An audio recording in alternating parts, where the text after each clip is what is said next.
മൈത്രി ചേട്ടാ, നമസ്തേ, നമസ്കാർ. അങ്ങയുടെ വീഡിയോ സംഭാഷണം എല്ലാം നല്ല കാര്യങ്ങളാണ്. പക്ഷേ അങ്ങനെ ആരും സപ്പോർട്ട് ചെയ്യില്ല. കാര്യം അങ്ങ് ഒറ്റപ്പെടുത്തും. ഇതൊന്നും നടക്കാൻ പോകുന്ന കാര്യമല്ല. കേരളത്തിൽ ഇപ്പോഴും അന്ധവിശ്വാസത്തിൻ്റെയും പൂജയുടെയും കൂടുതൽ പണം കിട്ടാൻ, അല്ലെങ്കിൽ വലിയ വീടുണ്ടാവാൻ, അല്ലെങ്കിൽ ജോലി ഉണ്ടാവാൻ കുറേ കാശില്ലെങ്കിൽ കടം മേടിച്ച്, സാധാരണപ്പെട്ടൊരു കടം മേടിച്ച് പൂജ ചെയ്യുക. അല്ലെങ്കിൽ ഇങ്ങനെയുള്ള കാര്യങ്ങളായിട്ട് നടക്കുന്ന 199. പിന്നെ അത്തരം മക്കളുമാർ എങ്ങനെ രക്ഷപ്പെടുക? നല്ല കമ്പനികളിൽ നല്ല ജോലിക്ക് പോവുക, അല്ലെങ്കിൽ നല്ല ശമ്പളം മേടിക്കുക, നല്ലോണം എൻജോയ് ചെയ്ത് ജീവിക്കുക എങ്ങനെ സാധിക്കുക? പറയുന്നൊരു മണ്ടറാവത്തേ ഉള്ളൂ.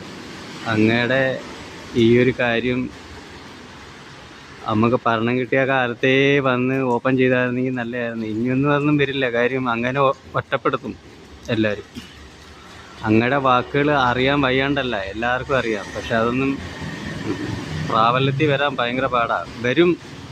വരണമെന്ന് വെച്ച് കഴിഞ്ഞാൽ 1-ാം ക്ലാസ് തൊട്ട് 10 വരെ കുട്ടികളെ സ്കൂളിലെ എല്ലാ വേണ്ടുന്ന കാര്യങ്ങളും, നാട്ടിൽ നടക്കുന്ന കാര്യങ്ങളും, നിയമങ്ങളായാലും മറ്റുള്ള കാര്യങ്ങളായാലും ജീവിതം എല്ലാ കാര്യങ്ങളും പഠിപ്പിക്കേണ്ട വരും. അല്ലാണ്ടൊന്നും കേരളത്തിൽ ഒരിക്കലും മാറ്റം ഉണ്ടാവില്ല.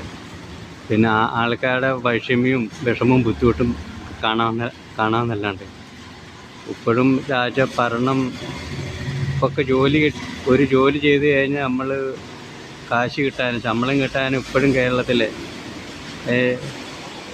കൈയും കെട്ടി നീക്കണം, അല്ലെങ്കിൽ മുണ്ടയച്ച് നിൽക്കണം, കുമ്പിട്ട് നീക്കണം. ഇങ്ങനെയൊക്കെ അവസ്ഥകൾ ഒരുപാട് ചെറിയ ആൾക്കാർ കേരളത്തിൽ അനുഭവിക്കുന്നുണ്ട്. ഇത് ആരറിയാൻ, ആര് പറയാൻ?